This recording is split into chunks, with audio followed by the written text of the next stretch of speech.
Hey, what's going on, everybody? Today we are looking at this guy here. This is the KZ DQS.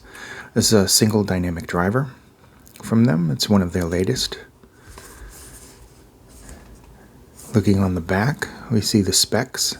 And I'll go over the specs in just a minute because of the focus. It sucks on this right now because of the lighting.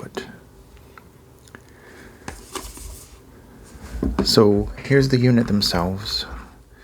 With an interesting cable. It's a very rugged kind of feeling cable.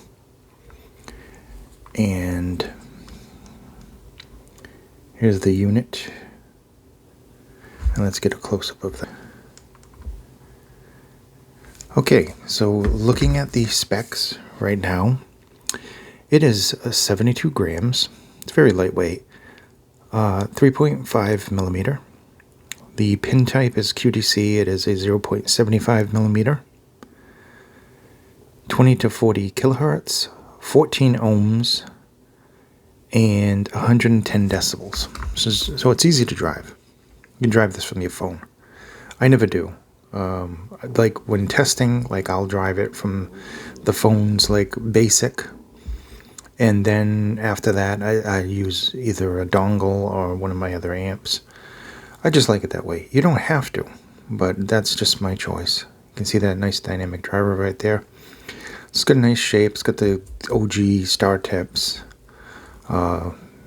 Nice brass nozzle with a mesh filter.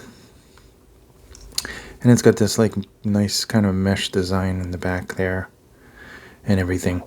So okay, first impressions on the sound and everything else. Comfort-wise, I found that it was comfortable. It's a very ergonomic shape. Might be a little tight for smaller ears, but for my ears it fit very well. It's definitely not the biggest I am out there, but it's definitely not a tiny one. So I found it comfortable. I found isolation was good. It was above average. Then again, it was a quiet room, so isolation was decent. Comfort was very good. Build quality is typical kind of KZ, lightweight, yet sturdy. I believe this is plastic, so it's all plastic except for the metal mesh in there. Sound-wise, okay. As you expect, there's very good bass from this, but it isn't an overpowering bass. Now, it goes down deep. There's good sub-bass there. It's got a nice punch and presence, but it does have a lot of control to it. Kind of more on the lines of like an EDX Pro or something like that. Or whatever the other one that we just recently did. I forgot the name of that one. They come out with so many models. So there's very well-controlled, well-defined bass. Mid-bass is nice and punchy. It's got some good speed to the bass overall. Definitely a good performance there. Kind of a mature, kind of V-shaped signature. There's some good tonal balance there. You're getting into the mids. The mids sound very good. They kind of have a warmth to them. But they're clear, and they're not overly forward, and they're definitely not pushed way back. As with all V-shapes, depending on tracks and equipment, you're going to get some kind of recession there. But it's not too bad. Getting into the treble is good. There's some nice detail there. It's a little bit on the smooth side.